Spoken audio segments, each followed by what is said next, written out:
Dans cette vidéo, on va parler de trois notions qui sont la notion du minéral indicateur, la série métamorphique et du faciès métamorphique.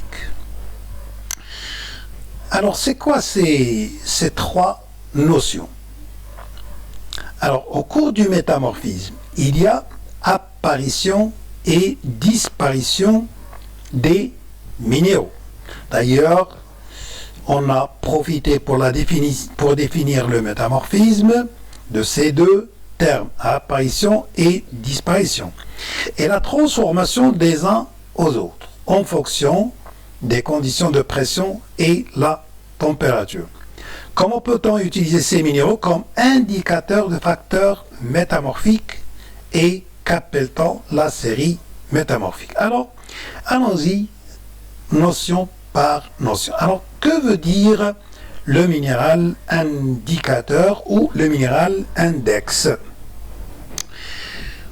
Alors, dans certains minéraux, des roches métamorphiques se forment dans des conditions de pression et de température bien précises. Ils constituent donc des mémoires de pression et de température des conditions dans lesquelles les roches contenant ces minéraux se sont formées. Comme exemple, nous citons l'andalosite, la silimanite et le distène qui appartiennent à la même famille minéralogique qui est les silicates d'alumine de formule générale SiO2Al2O3. Les conditions de stabilité de ces minéraux sont comme suit. Alors je m'explique. Alors vous avez ici plusieurs traits. Alors simplifions cette figure.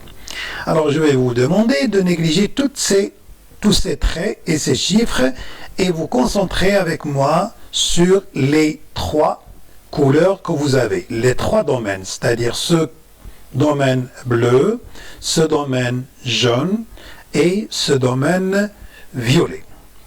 Le domaine bleu, c'est un domaine où existe le minéral de l'andalosite. C'est le domaine 1. Le domaine 2, le domaine jaune, c'est un domaine où existe le distène. Et enfin, dans le domaine violet, c'est le domaine de stabilité et le domaine d'existence de la silimanite. Alors, maintenant, vous avez ici les valeurs de température et les valeurs de pression et de profondeur. Maintenant, si on vous demande de déterminer les conditions d'existence ou de stabilité de l'andalosite, qu'est-ce que vous devez faire? C'est très simple. Vous n'avez qu'à projeter le domaine bleu dans l'axe des températures, c'est-à-dire la petite et la grande valeur de température. C'est-à-dire que je dois chercher la plus faible température dans laquelle peut exister l'andalosite et la plus élevée des températures qui permet toujours l'existence et la stabilité de l'andalosite. Alors, ces valeurs, bien sûr, ils sont très approximatifs. C'est-à-dire, si je faisais maintenant la projection de ce domaine, je dirais, par exemple, c'est à peu près 400. Un autre pourrait dire, par exemple, 380 ou 410. Donc, si vous êtes proche de la valeur de 400, on est d'accord. La valeur maximale, c'est... Je m'excuse. C'est la valeur de 700 degrés. Autrement dit, l'andalosite existe entre la valeur de 400 et 700 degrés. Si maintenant je veux déterminer les valeurs de pression, je ferai donc la projection dans l'axe de pression. C'est-à-dire la plus grande valeur, c'est ce point, et la plus petite, donc c'est entre environ 0 et la grande valeur, c'est environ pression environ 500 mégapascales. Un peu moins, peut-être quelques unités, mais donc c'est à peu près 500. Pour la silimanite, si je faisais la même chose, donc la projection dans l'axe des températures, donc ce sera de ce point, ça sera donc environ 600 et à peu près 800 à 850. Pour la pression, donc c'est des valeurs qui vont de à peu près 100 jusqu'à des valeurs qui dépassent 700. Pour le distance, je dirais 300 compressions jusqu'à 750 à 800 et la température c'est environ 350 jusqu'à 650. Donc là, si on vous demande de déterminer les valeurs dans lesquelles existe le minéral ou le domaine de stabilité. Donc tout ce domaine, c'est un domaine de stabilité, c'est-à-dire l'ensemble des valeurs de P et de T dans lesquelles continue à exister un minéral donné.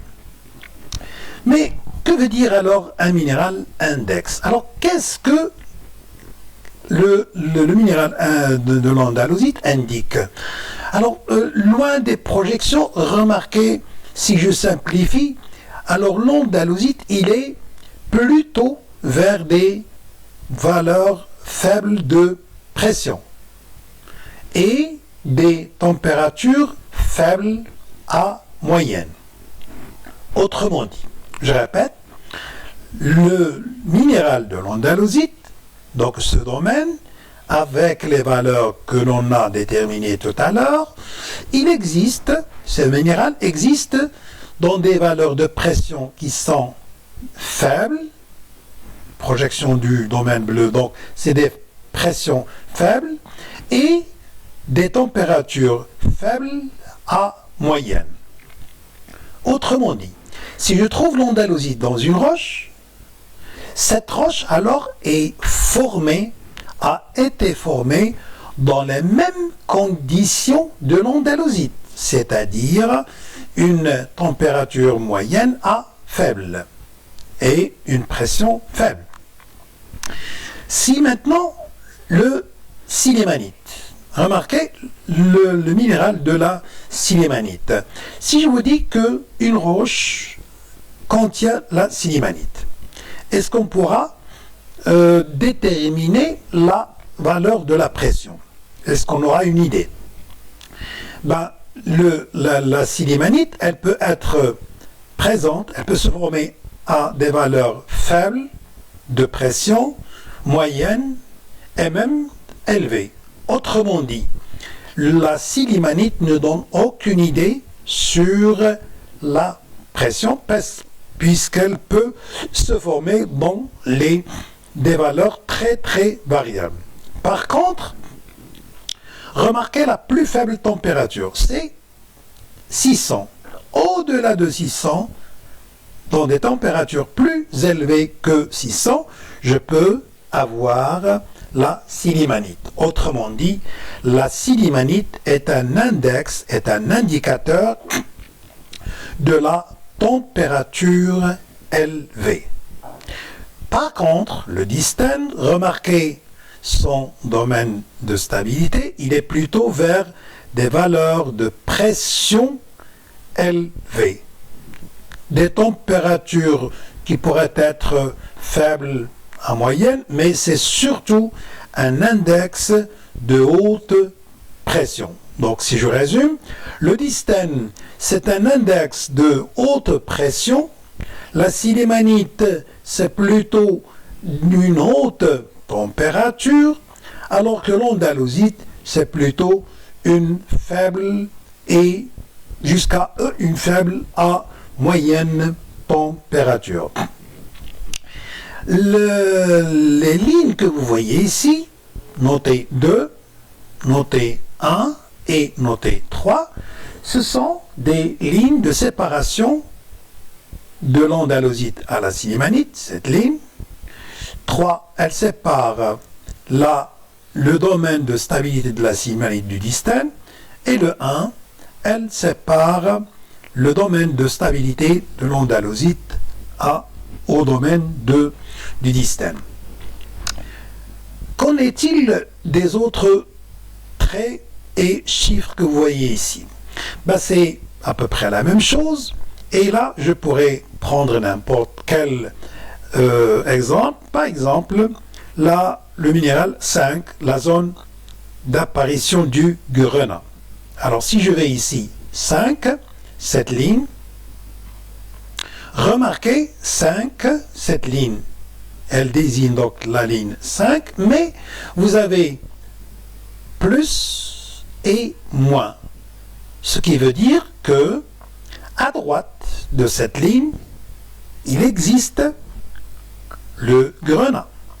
À la gauche de cette ligne, il n'y a pas de grenat. Je répète, cette ligne, c'est une ligne qui concerne la 5, qui concerne le minéral du grenat.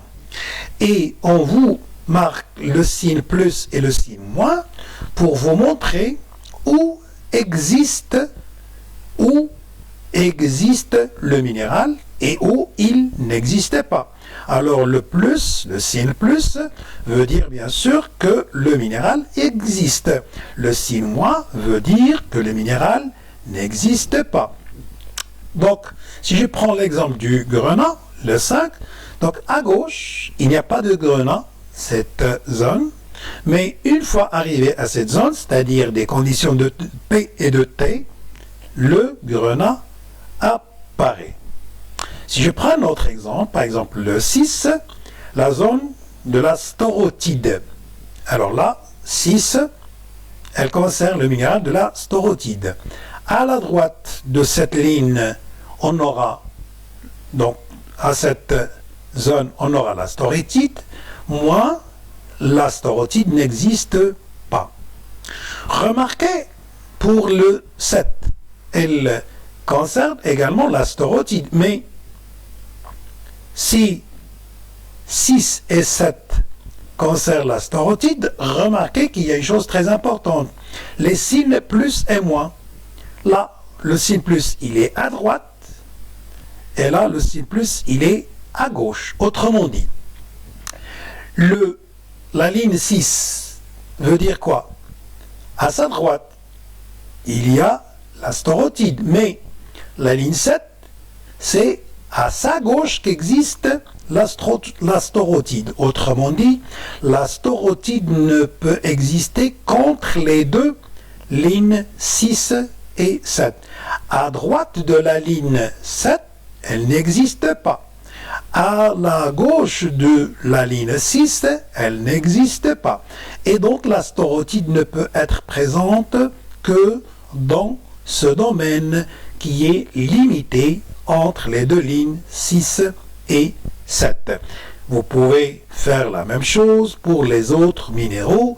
Ça, je répète encore une fois, ce n'est pas du tout à apprendre, mais c'est à comprendre. Donc on vous donne soit un domaine, soit des lignes qui présentent la frontière, la limite entre l'apparition et la disparition d'un minéral donné. Donc, le minéral index, c'est un minéral qui, à travers lui, peut déterminer les conditions de P et de T de la roche qui le contient.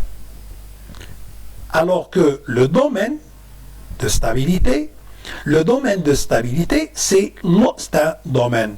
Donc c'est l'ensemble des valeurs de P et de T, l'ensemble des valeurs de pression et de température permettant l'existence et la stabilité du minéral.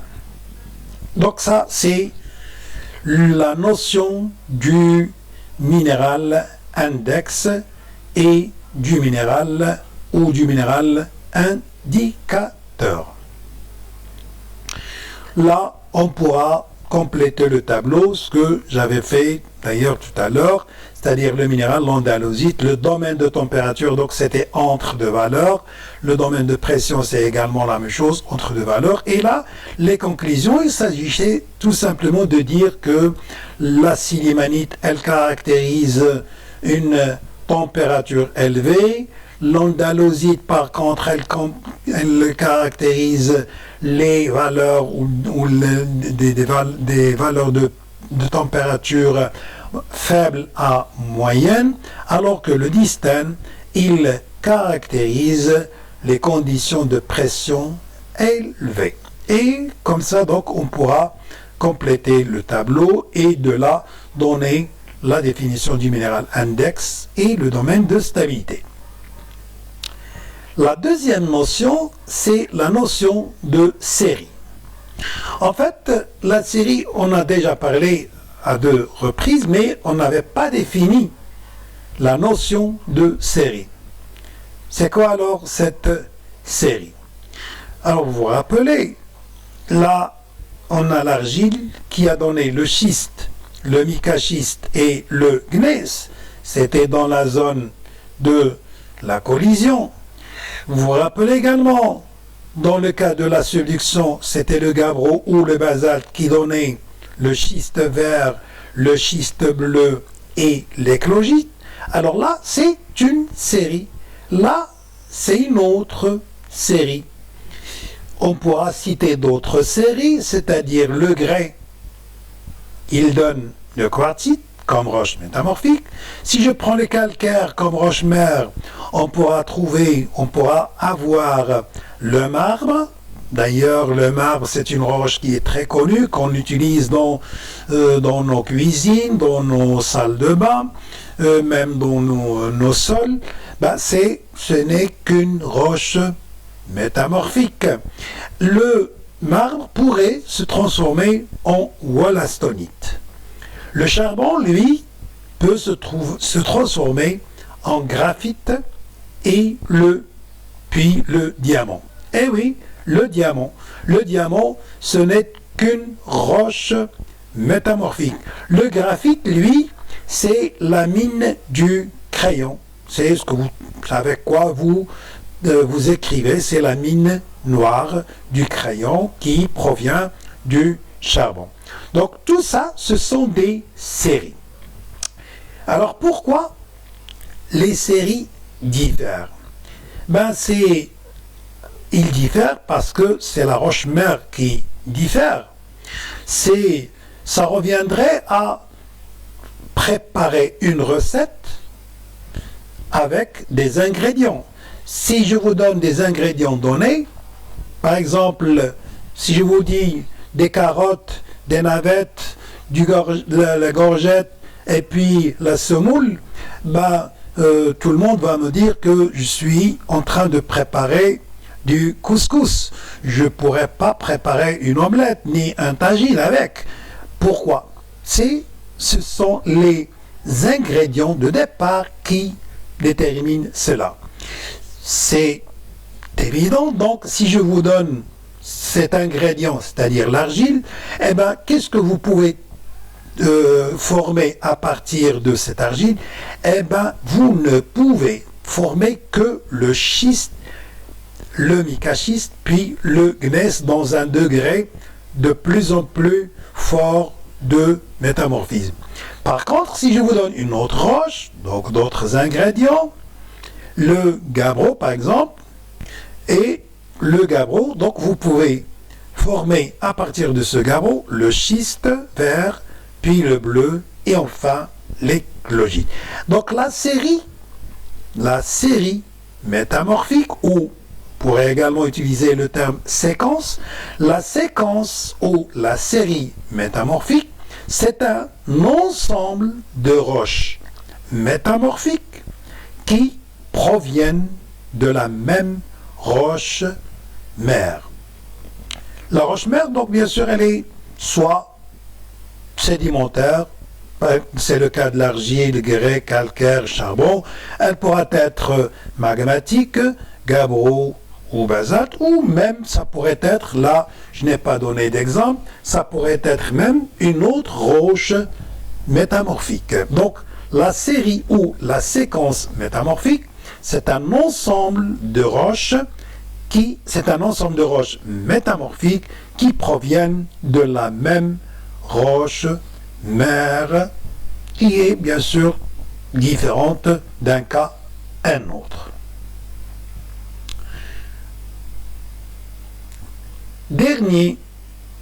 Dernière notion, c'est la notion du faciès. Alors c'est quoi le faciès? Alors vous avez ici une figure, un diagramme. Là vous avez les températures, là la pression, et là vous avez la profondeur. Alors qu'est-ce que vous avez à l'intérieur? Ce que vous voyez en noir, en traits gras, en lettres gras, le schiste bleu, schiste vert, amphibolite, éclogite, eh bien ce sont les faciès. Et ce que vous voyez en rouge, ce sont les minéraux. Les lignes bleues que vous voyez ici en tiret, c'est les limites des faciès. Autrement dit, si je veux délimiter le faciès des schistes bleus, eh bien c'est cette zone. Par contre, les schistes verts, c'est cette zone.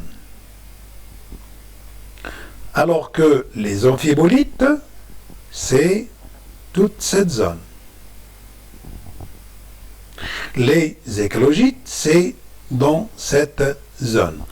Alors, ce que vous avez ici, donc les noms en noir représentent les faciès métamorphiques, les lignes bleues délimitent les faciès, les noms en rouge représentent les associations minéralogiques caractérisant chaque faciès. C'est-à-dire, pour avoir le schiste bleu, il est nécessaire qu'il y a une association bien précise de minéraux. C'est-à-dire que vous devez avoir le glaucophane, le grenat et l'épidote. Autrement dit, c'est l'association de ces minéraux qui détermine ces roches qu'on range dans le faciès des schistes bleus. Par contre, si vous voulez avoir des schistes verts, ben, vous devez avoir l'actinote, la chlorite et le distène. Pour les amphibolites, c'est l'horblinde, les plagioclases et le distène. Le distène, sa limite, c'est au-dessous de cette limite. Donc, c'est l'amphibolite. Pour avoir l'éclogite ou les éclogites, donc c'est obligatoire d'avoir la jadéite et le grenat. Autrement dit, la définition d'un faciès, elle désigne une catégorie de roches métamorphiques dont la détermination est basée sur l'assemblage, l'association minéralogique de la roche. Aux différents faciès est associé un champ d'intervalle de conditions de P et de T.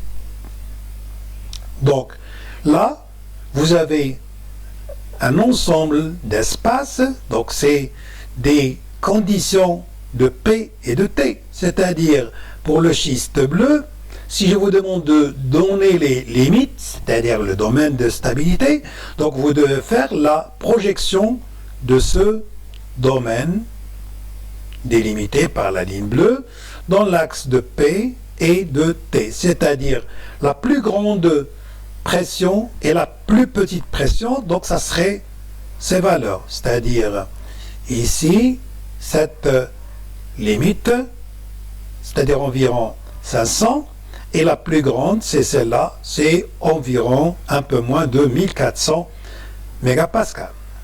Alors que pour la pression, pour la température, pardon, ça serait celle-là la plus petite valeur, c'est un peu moins, donc ça c'est 300, 200, là c'est 100, Donc c'est à peu près 50, un peu plus peut-être, 50 degrés.